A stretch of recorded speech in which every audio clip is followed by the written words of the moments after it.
On the 1-year mark since our boy passed, a pair came up to us right by his gravesite. "We're grateful you gave your sons lungs," the lady murmured gently. "They rescued our little girl." I stood there stunned, eyes fixed on these unfamiliar faces. "What do you mean?" "We didn't agree to any organ gifts for Pierce." The duo seemed puzzled, and my spouse, Carter, started quivering before he steadied himself. "You're not the parents of Pierce Wade?" the guy questioned. "We absolutely are," I answered, my words unsteady. But Pierce slipped into brain death on his own during the coma. No donation ever happened. The lady fished out her cell.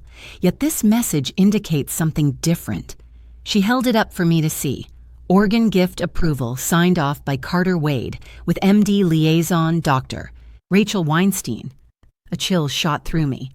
Those were my husband's details, and Dr. Weinstein had been the pushy advisor, hounding us nonstop to release Pierce's organs. "That's not true," I snapped as Carter clutched my elbow. "She never treated us personally." "We're leaving." But the lady pressed on. She grabbed her device again and began scrolling. "See, Memorial Hospital, the very place treating your son and our child, and Dr. Weinstein's role." Her expression dropped in shock. "Oh heavens, were you aware?" I wrenched free from Carter's hold and leaned in toward her screen. Right there it was. Dr. Weinstein found guilty of illegal organ sales, locked up for 11 years, bribing relatives with as much as $75,000 to greenlight donations from coma victims. The quiet hit like a wall. She scrolled further. 14 verified instances where Weinstein compensated kin to pull the plug on folks displaying recovery signals. I faced my husband, his complexion ashen and body shuddering. $75,000, I muttered. "You pocketed $75,000. No response from him. "You ended our son's life for cash." The grieving parents remained rooted, the mom clamping a hand over her lips. "You claimed he went brain dead as I stepped out for coffee," I pressed, my tone wavering. "You rang me to say Pierce was failing fast. When I returned from the spot nearby, he was fading. But you'd already yanked the lines while I was away, right?" My husband avoided my gaze. "Can't you see?" I yelled, sobs pouring down my cheeks. Leia was only 4 then. She penned a note to Santa begging for her sibling's return, stuffing it into a damp envelope endorsed by her whole class. For months, she curled up in his room since it carried his scent. You witnessed that, fully aware you'd taken him out for profit. The donor, Dad retreated, his features drained of color. "My lord, what about our girl?" He took him down. We'd never have accepted if. I went on, my delivery now empty. I quit the career I cherished because I shattered inside. Our home slipped away since I couldn't earn. You blamed the treatment costs for wiping us out, yet you stashed $75,000. The reality slammed into me. My sibling covered our payments for half a year. Mom relocated to care for Leia amid my collapse. They drained their funds while you hoarded dirty money, Solo. "That vessel," I breathed. "You snagged a fresh $60,000 yacht soon after Pierce left us. You claimed your wealthy relative handed it over as a milestone present, but that was a lie. We essentially traded his existence for it." Carter's cheeks burned crimson. The counseling we tried, at least it offered some relief. Counseling. I interrupted him, legs barely holding me. In the initial 8 months, we managed just 3 meetings due to the expense. He stared at the ground. "Then your job upgrade kicked in, letting us cover sessions," I noted. "And naturally, you attend them all these days. You perch there session after session as I weep over that coffee run. You clasp my fingers when the counselor urges self-pardoning. You realize I require no pardon. You alone do. Recall your words at the service," I probed. Carter drained of all color. "You declared we'd battled alongside him to the finish. You delivered that talk on standing firm when he required us. Folks hailed you as parent supreme, while I bore the label of the mom who abandoned post. The pair unraveled completely, the mom retching now." Dr. Namari noted progress in him, I added. Our kid gripped my fingers the previous day. The physician predicted his return to awareness. His grandma crafted a pullover for his awakening moment. Meanwhile, you ensured he'd never don it. Carter shook uncontrollably. Leia keeps sketching for him, I said softly, weakly for his marker. She wonders if he views them from above. At 6 years old today, she still questions why the divine took her brother over her. You shattered her early years for $75,000. My folks faulted themselves, I tacked on. They believe a quicker drive that evening, more backing for us, might have spurred Pierce to endure. Dad suffers heart twinges from remorse. Mom relies on meds for nerves. A whole lineage in ruins, its spark extinguished. All for your annual earnings. The duo rushed to their vehicle as I snatched Carter's car key. I fished the keys out of my pocket. Heading back alone. You're staying put. I pulled out my cell and started punching in the number. No cops, he pleaded. That's not who I'm reaching out to, I replied. This person's going to make the police look like child's play. I could see him quivering as I held the device up to my face. Dad. Carter froze like a statue. Yeah, I'm by Pierce's plot, but I'm heading home solo, and Carter could use a lift. My tone stayed icy steady. What's going on? You'll hear it all when you arrive. I caught Carter shaking his head and waving his hands wildly. You able to make it in 20? Spot on. I fixed my gaze right on him, clicked off the call, and he was just trembling there. Your old man was a Marine vet who cherished Pierce beyond anything. I interrupted once more. He'll drive you back, and the second you're through the door, you'll spill every detail of what went down. I headed to my vehicle. My father's handled burials for slights smaller than yours. Best of luck.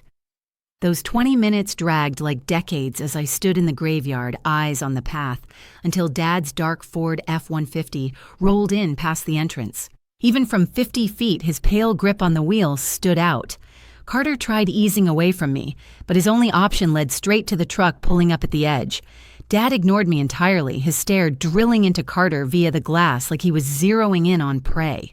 Carter's posture caved in, and he shuffled to the side door like someone marching to the gallows, while Dad remained expressionless and only popped the lock after Carter rapped on the pane.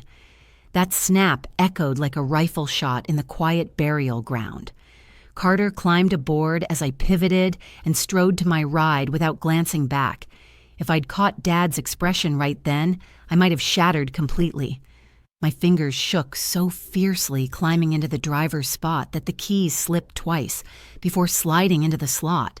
I clutched the wheel with everything I had just to ease out of the lot. Barely 2 miles in, I had to veer into a station because tears were fogging my sight and my ribs felt squeezed in iron jaws. Parked there, I fired up the voice recorder on my phone, spilling it all while it was still raw, choking through cries about the message that pair revealed to me, the precise sum of $75,000, every utterance or silence from Carter during my showdown with him. What started as a 10-minute clip stretched to 20 as fresh bits surfaced. The way he clutched my wrist, how his face drained when the boat came up, how he avoided my eyes talking about Leia's Santa note. 3 blocks shy of the house, the tremors hit harder, forcing another stop. I captured more then, this round on Dr. Weinstein and the strain she heaped on our family. How Carter always handled her sessions by himself while I stuck with Pierce. Pulling up at last, Mom's vehicle sat in the drive, and through the kitchen glass, I spotted her at the table with Leia piecing together a jigsaw. The everyday scene twisted my gut. I slipped in the rear entrance and Leia bolted over. I sank to the floor and wrapped her tight as Mom observed, worry etched deep. I whispered, I loved her, maybe 10 times before meeting Mom's eyes and signaling she needed to whisk Leia away overnight.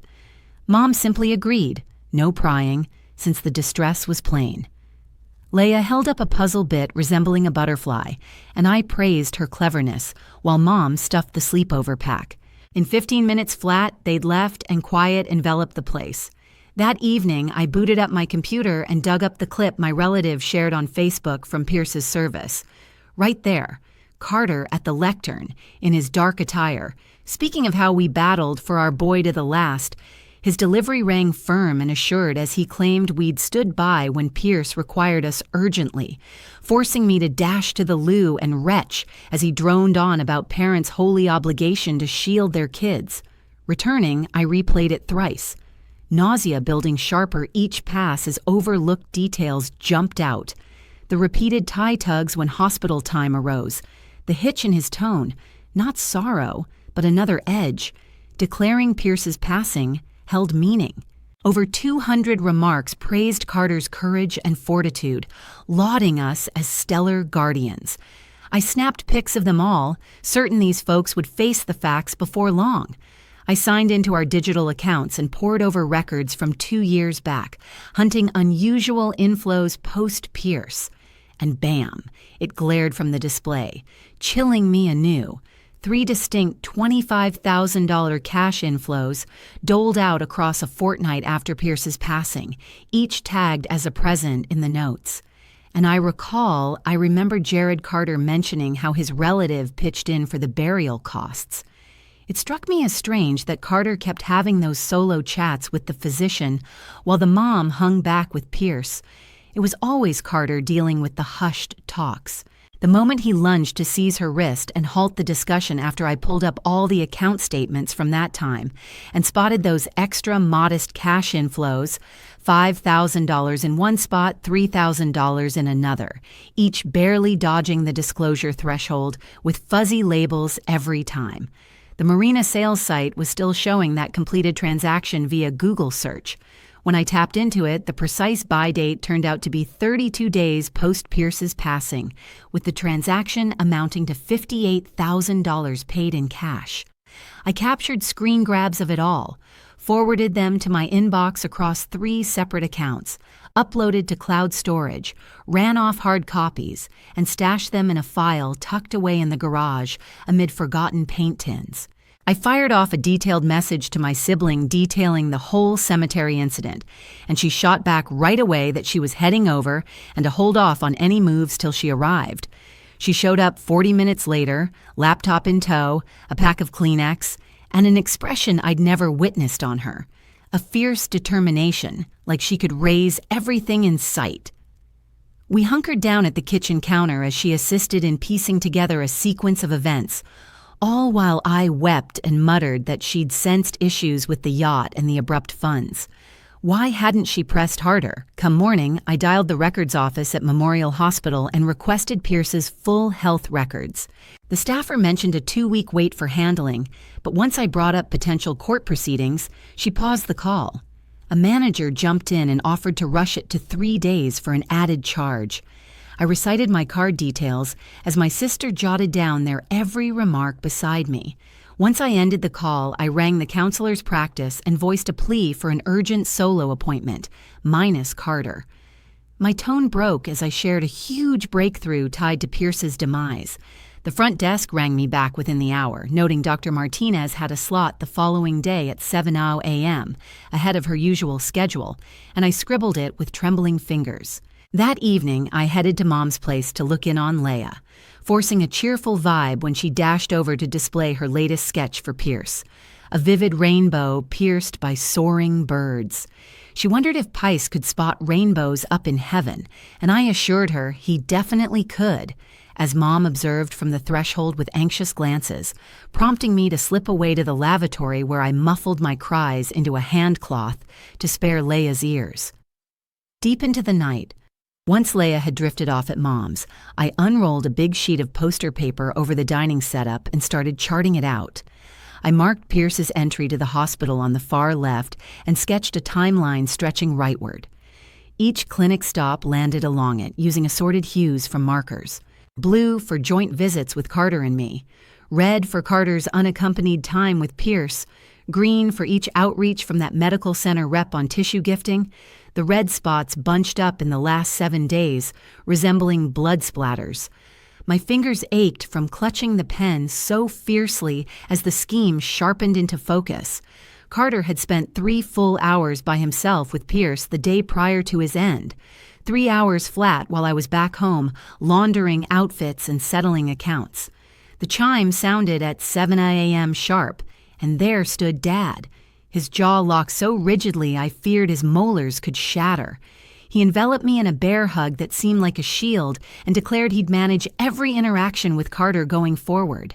I revealed the chronology to him and saw his complexion shift from flushed to pale to ashen. He snapped photos of the whole display via his cell and mentioned securing duplicates in his lockbox. That same morning, I ended up searching Dr. Weinstein's moniker and scrolling through result after result. A piece from 2 years back halted my breath entirely. 14 households had stepped up regarding relatives who perished following Weinstein's persuasion to withdraw sustaining care. The story included a tie to a closed Facebook community for those affected, and my pointer lingered above it for a solid 10 minutes before I selected it. My cell buzzed as I absorbed their accounts, and seeing the facility's digits sent my gut plummeting. The compliance officer greeted with that phony, empathetic tone folks deploy amid liability scares. She vowed to probe my worries firsthand and stressed how gravely the institution regarded such issues. Her scripted lines screamed that attorneys were already looped in. I disconnected, queasy to my core. Dad messaged me an hour on with merely 4 terms. Carter turned up here, followed by another update with the fuller rundown. He'd made Carter wait out on the veranda like some peddler hawking wares and spill it all. Carter owned up to inking the forms during my coffee run. Dad Carter had mentioned how he bawled like an infant, yet it didn't faze him one bit. Come morning, I found myself in Dr. Martinez's office right at 7 a.m., my fingers trembling as they rested in my lap. She heard out my whole story without a single interruption before passing me the contact info for a lawyer specializing in victims' rights. She stressed that none of this was on me and that the pain I was experiencing counted as genuine trauma. That reassurance hit me so hard I sobbed more intensely than I had in months. Once the appointment wrapped up, I headed directly to the bank, requesting duplicates of every account statement from the period when PICE passed. The bank clerk began retrieving them on her screen and casually noted that deposits exceeding $10,000 get flagged right away. She compiled it all into a sturdy envelope that seemed to carry the weight of 100 pounds. Later that evening, as I prepared the evening meal, an email notification pinged on my phone from a woman called Margaret. Her boy had fallen victim to Weinstein back 3 years prior. She extended an invitation to join her support circle the following week and cautioned that the court proceedings would drag on endlessly. She added that the endless anticipation felt nearly as crushing as the sense of treachery. I was on my 3rd read-through of her note when the school called Leia's line. The teacher's tone stayed measured and worried as she described how Leia had sketched hospital scenes during class art activities. She'd also shared with classmates that her father was awful and had committed a terrible act. A knot formed in my chest while I arranged a session with the counselor for the very next day. It was crucial to guide my girl through this horror without utterly ruining her bond with her dad. 3 days on, a bulky packet showed up from the hospital containing Pierce's full medical files. With unsteady hands, I laid out the documents over my dining table. On page 47, the precise moment life support ended stood clear, 2:53 p.m. on March 15th. My cafe receipt bore a stamp of 2:48 p.m. Carter had claimed to all that Pierce got declared brain dead by 3:55 p.m. There it was, the falsehood exposed in stark official records. He'd unplugged the lines while I strolled back clutching my pointless coffee, then delayed contacting me for a full 60 minutes. All that time beside our fading boy, fully aware of his actions. I snapped pictures of each sheet and forwarded them to my own inbox, my siblings, and the attorney suggested by Dr. Martinez. The proof was stacking up like weights dragging Carter under, and I intended to ensure it pulled him completely beneath. The following morning, I reviewed our past phone invoices via the online portal, something I'd never double-checked since Carter managed the finances. The detailed logs revealed every outgoing call from his device, and sure enough, they appeared. 3 dials to an unfamiliar line on March 14th, just prior to Pice's death. Plugging the digits into a search engine made my gut twist. It linked straight to Weinstein's clinical advisory firm. The initial one hit at 9:00 a.m., running 23 minutes. Next was around midday, clocking 19 minutes. The final came at 4:30 p.m., stretching 27 minutes. I captured screenshots of it all and stored them across 3 separate cloud services. My palms shook while I hunted for any press coverage from Pierce's hospital stay. The top hits focused on the crash that landed him in coma. Yet deeper in, on the 4th page of results, a piece from the community paper dated March 13th caught my eye. It centered on facility upgrades, but tucked inside was a statement that stole my breath.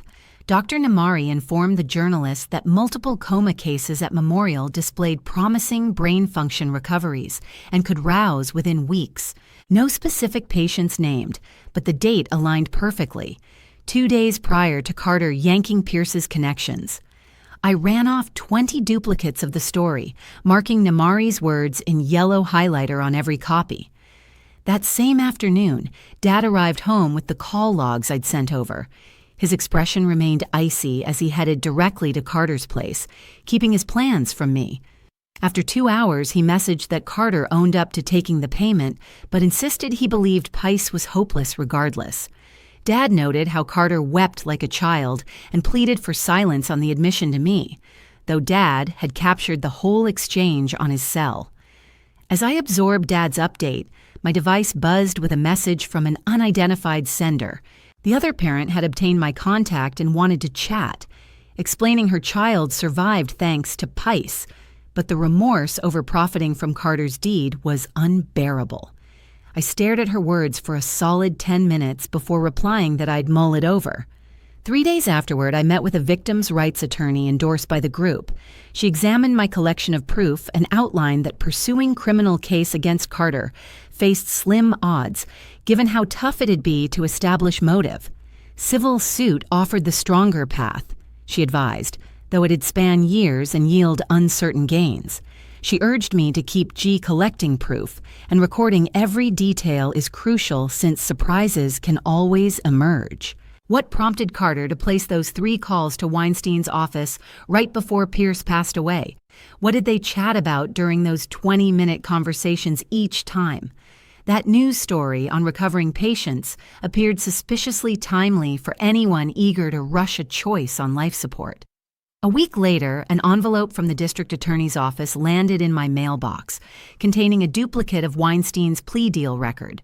Line by line, it revealed her confession to preying on families of progressing patients because they were simpler to sway. She outlined her precise routine for dealing with relatives when a partner was away. She owned up to misleading families by claiming their relatives had zero hope, despite records indicating otherwise. Seeing her statements hit me like a fresh stab to the heart. The bank supervisor reached out directly to inform me he'd uncovered additional records on Carter's deposits. His official letter verified that the cash sums were swiftly turned into bank checks and then transferred straight to the Marine Dreams yacht retailer. The trail of transactions was so straightforward that anyone could trace the funds from Pierce's passing to Carter's shiny new purchase. I headed over to our former home where Carter was crashing short-term and insisted he authorize the financial restriction I'd prepared. Dad waited in his pickup in the driveway, motor idling, to let Carter know he wasn't alone. Carter's fingers shook as he inked the documents without glancing at them. He kept glancing toward Dad's vehicle and perspiring heavily through his top. The initial support session took place in a city church's lower level, and I nearly backed out twice before stepping inside. 8 fellow parents formed a ring, and during my sharing moment, a different mom started sobbing midway through my words. She revealed that Weinstein had spouted the identical lines to her kin regarding her girl's lack of viable life. She mentioned Weinstein feeding them the same falsehood about other relatives appreciating the organ donation opportunity. All of us had fallen prey to a rehearsed pitch from a fiend disguised in scrubs. That evening, I recalled our shared tablet for shopping notes and household matters. I powered it up after months of neglect and scanned Carter's texts. Right there, in a message to his sibling 2 months post Pierce's death, was a snapshot of the vessel with Carter boasting about its clever buy. His brother responded, questioning how they managed the cost. Carter replied that a job perk and a bargain sealed the deal, omitting any hint of the true origin of the funds. I captured screenshots of those exchanges as well and filed them into my expanding dossier of proof, ensuring the world would see Carter's true character. The following day, I contacted Child Protective Services from my vehicle in the lot near their building. My hands quivered as I detailed the circumstances of Carter ending our boy's life for profit. The caseworker stayed quiet, jotting notes as I described the urgency of shielding Leah from a dad who'd traded her sibling's existence. She advised logging all details and recommended seeking urgent custody with monitored visits. I noted her every suggestion and requested she forward the required documents via email. She noted that proof of monetary abuse and healthcare deception would probably speed up interim court rulings. I completed the forms on the spot in my car, propping them on the dash. My sibling messaged that she'd been sifting through archived images and spotted something strange in Carter's digital planner from 2 years back. She forwarded a capture displaying an appointment with an individual listed as RW Patient Advocate. It aligned precisely with the evening Carter said the decline began. The coincidence was too sharp to dismiss. RW clearly stood for Rachel Weinstein. My sibling persisted in her search and uncovered 3 additional sessions in the lead-up to Pierce's demise. Each was flagged confidential and timed for my work shifts or chore runs. The facility's attorneys phoned me that afternoon proposing $25,000 in exchange for my agreement to stay silent on the events. The attorney's tone was polished and routine as he framed it as a compassionate move to aid our recovery. I informed him that keeping quiet enabled Weinstein to harm 14 households and ended the call. He rang again right away, raising it to $50,000. I blocked his line. That evening, my cell buzzed with a message from Dr. Namari, silent since Pierce's passing. His tone came across shattered as he mentioned he'd gone over Pierce's records upon learning of the probe. He affirmed he'd advised holding off at least a week more on any life support call. Pierce's neural patterns were advancing, with indicators of reaction that the doctor mentioned that recovery might still be an option. He explained he'd shared this straight with Carter, yet Carter maintained that Pierce wouldn't wish to exist in that condition. Namari's tone broke as he admitted he wished he'd advocated more forcefully and offered to give testimony if required. I backed up the voicemail across 3 separate spots and jotted down its full contents. My attorney moved fast, dispatching hold notices to the hospital and Carter's counsel, insisting they retain every file and exchange. She clarified that these would prevent any tampering with proof and trigger penalties if items vanished. The notices were dispatched via tracked mail and electronic means to confirm receipt. Additionally, she submitted motions for all paperwork tied to Pierce's treatment and Weinstein's role. The judicial process dragged on, yet progress was underway. 2 days afterward, Carter's supervisor reached out to inquire if the claims held water, since Carter had named me as his crisis contact. I outlined the police probe and our discoveries in just an hour. Carter got placed on leave while his firm's moral committee reviewed the matter. He fired off 17 messages pleading for a chat, but I stayed silent. Dad urged me to remain resolute and avoid handing him material to twist against me. The following week, we convened at Denny's, our attorneys flanking us like umpires. Carter appeared wrecked, with shadows beneath his eyes and ill-fitting attire. His attorney handled the bulk of the discussion as Carter fixated on his fingers. At last, Carter chimed in, confessing his dread of forfeiting the home amid Pierce's illness. He revealed Weinstein had persuaded him that Pierce's vital parts could benefit other children, giving his passing some purpose. He asserted he'd believed Pierce was mentally absent despite the medic's contrary view. His counsel nudged his sleeve to hush him, but Carter pressed on. He noted the funds seemed tainted, though essential for Leah's prospects. I itched to splash my drink his way, but my attorney clasped my arm discreetly below the table. That evening, I unearthed Leia's note to Santa and the memento chest tucked in my wardrobe. Her wobbly script from age 4 was legible, pleading for Pierce's return. The sheet bore faded smudges from tears that distorted the colors. I huddled on my room's carpet, poring over it repeatedly until realization dawned inside me. There was no need to pardon myself for grabbing that coffee. I bore no fault. Carter required absolution, but he'd find none from me. The full health files showed up via messenger 3 days on, packed in 2 hefty crates. My attorney and I devoted 6 hours poring over each sheet, marking with colors and tabs. There, stark on page 847, Weinstein had noted parental consent as joint when the log indicated I was ringing up orders at the counter for my brew. The fake entry was blatant. My attorney even chuckled. She remarked it might earn Weinstein extra years behind bars and dismantle whatever shield Carter attempted to raise. We duplicated everything in vivid hues and safeguarded copies in 3 secure sites. Dad visited that Saturday and assisted in installing a capture tool on my device that synced instantly online. He demonstrated swift startup and optimal placement for crisp sound. We rehearsed various situations, such as Carter arriving home or nearing me out in the open. Dad emphasized that fortifying an ironclad suit demanded preparedness for surprises and logging all encounters. He procured a compact recorder for my vehicle and aided its setup for footage.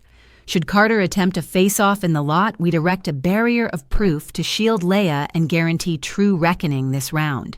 3 weeks on, the facility's counsel contacted my attorney with a fresh proposal, $200,000 sans confidentiality clause. My attorney laid out the docs on her meeting desk, highlighting clauses as I struggled to concentrate. The sum could lock in Leia's education savings and counseling into her teens. My fingers trembled, clutching the pen above the sign spot. Accepting their payout resembled permitting them to purchase escape from responsibility. Yet seeing my girl falter in classes due to unaffordable support stung deeper. I set the pen aside and requested 2 days for reflection. That very afternoon, a journalist from the area paper rang, wondering if I'd add to her feature on Weinstein's survivors. She mentioned a dozen other kin had contributed incognito. I linked up with her at a downtown cafe where she displayed previews of prior pieces. One parent recounted uncovering her spouse's hidden funds half a year post her boy's passing. Another household learned the facts upon Weinstein's capture, their docs pulled into the case. I devoted 3 hours recounting it all as she keyed into her machine. She showed me the draft prior to submission, altering specifics to shield our privacy, yet retaining the $75,000 sum and the boat acquisition. Reading our ordeal laid out so starkly turned my gut inside out. Just 2 days on, the piece hit the front page under the banner, "The Cost of Faith." My cell buzzed endlessly with messages from folks who pieced together our saga, even with the swapped identities. Pierce's neural function had indeed been progressing.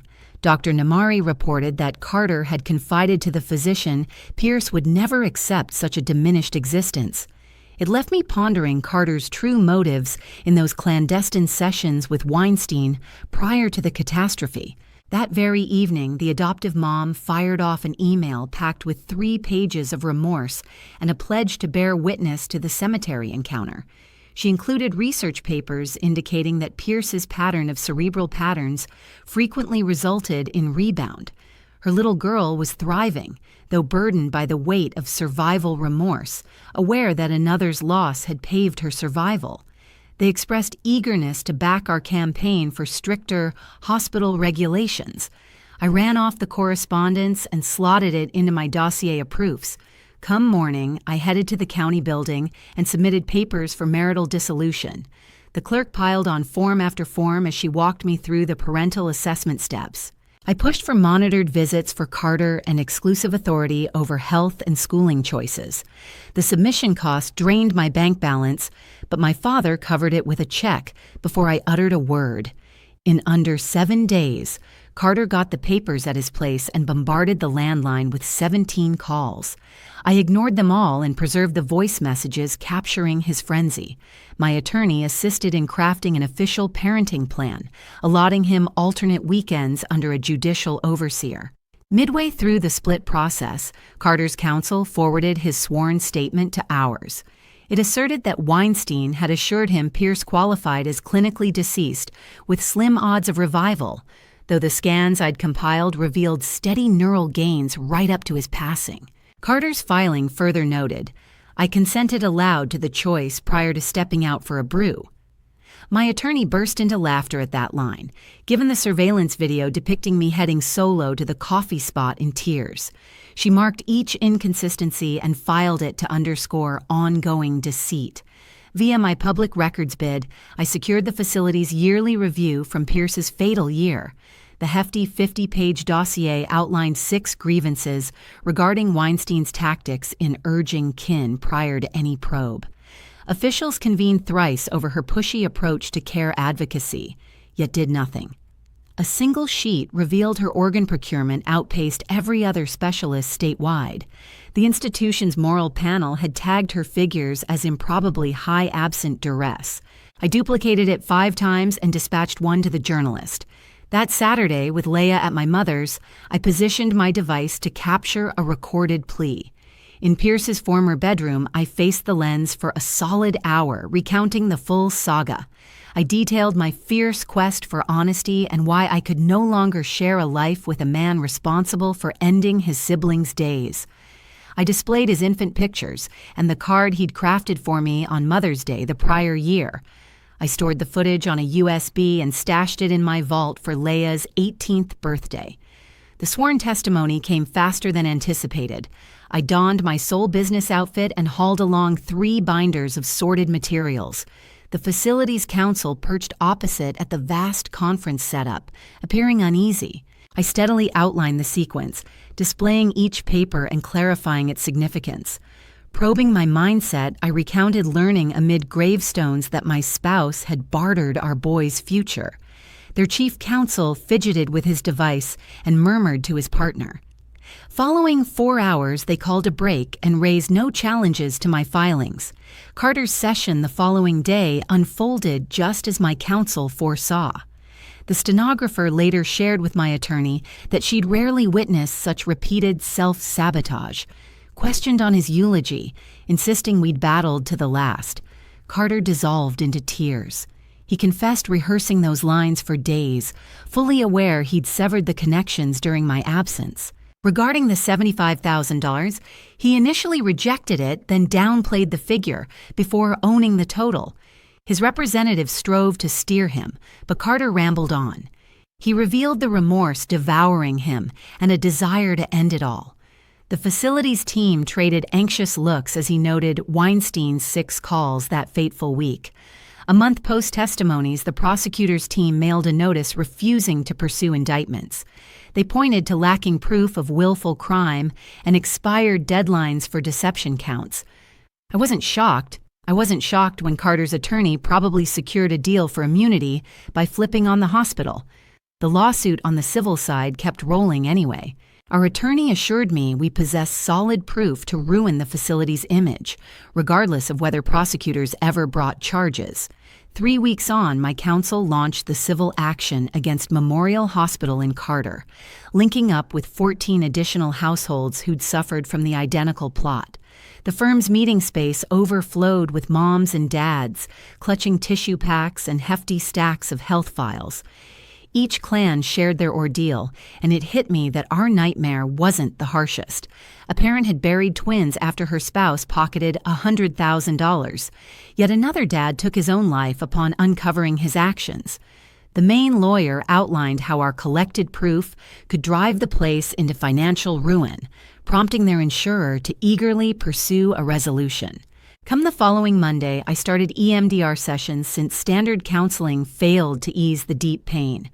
The counselor waved her fingers side to side as I relived the graveyard revelation, and curiously, my mind started handling it in a new way. That initial appointment drained me completely, yet a change occurred. For once, I managed a full 8 hours of rest without bolting awake yelling Pierce's name. The night terrors persisted, but they morphed from replaying the burial scene into ordinary, frightful dreams. My frame no longer buzzed with perpetual tension. Just 2 days post-divorce filing, the court mandated a hold on all shared property. Carter's counsel attempted to claim the vessel was a present from his relative, though I presented statements from the bank detailing the money inflows and electronic sends. The magistrate appeared repulsed, scanning the documents, and directed the yacht's prompt listing for auction. Carter observed helplessly as his $60,000 plaything got seized, the very one he'd flaunted online with snapshots while I arranged Pierce's memorial. When the repo team arrived at the dock, they contacted me and discovered leftover belongings aboard, among them Pierce's worn flotation device, which Carter had retained like a twisted memento. I connected with the adoptive mom at a city cafe. Following several weeks of messages, she arrived with a scrapbook depicting her child vibrant and kicking a ball on the field. The kid had received Pierce's liver and flourished, rebounding from prolonged bedridden illness. A portion of me yearned to resent this little one, but it proved impossible. She bore no fault.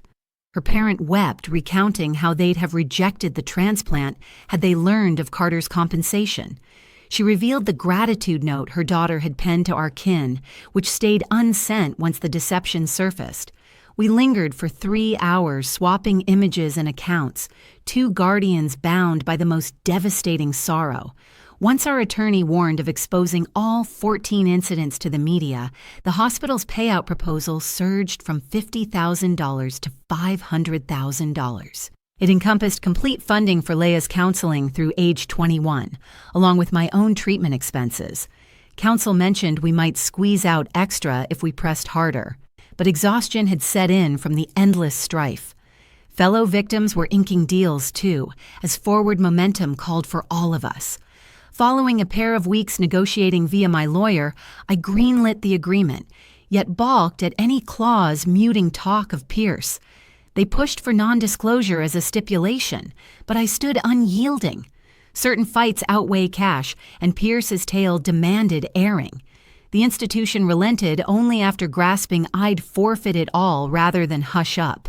Carter relocated to a single-room unit on the opposite side of the city, and we adopted a shared parenting tool named Talking Parents to log every interaction. No direct chats or messages he might twist down the line, each entry time-stamped and archived. He attempted a straight call once, but I ignored it and reiterated our protocol via the platform. His opening note rambled in 3 lengthy sections of regret, though I only acknowledged scheduling for Leia's transfers. Our initial handoff occurred in the lot outside the precinct per my lawyer's demand for a secure, surveilled spot. Leia puzzled over why we skipped the house, yet the routine soothed her. Carter appeared wrecked with shadowed eyes and shed pounds, but he stirred no emotion in me as I observed.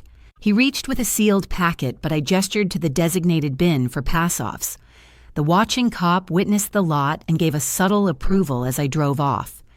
2 months from the ordeal's start, I addressed the survivor circle, sans self-reproach for that coffee run.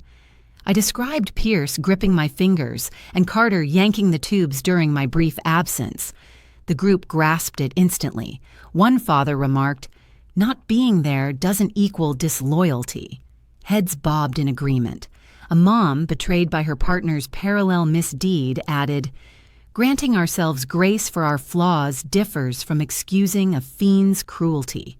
Dad visited that over the weekend. He reached out with an apology for his urge to harm Carter at the gravesite.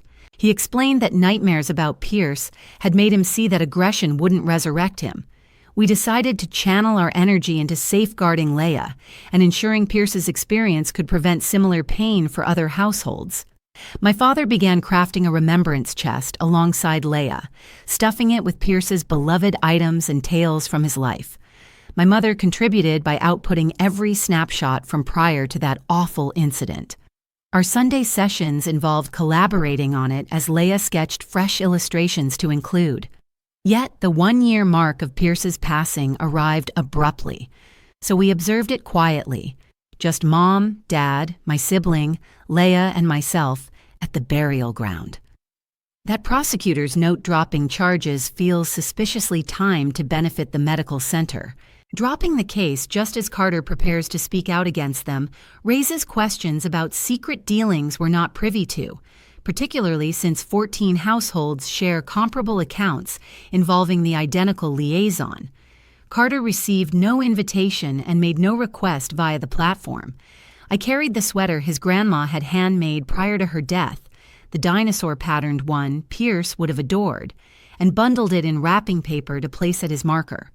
Leia positioned her latest artwork beside it, depicting Pice kicking a ball in the afterlife, while Dad swallowed hard repeatedly and Mom gripped my fingers.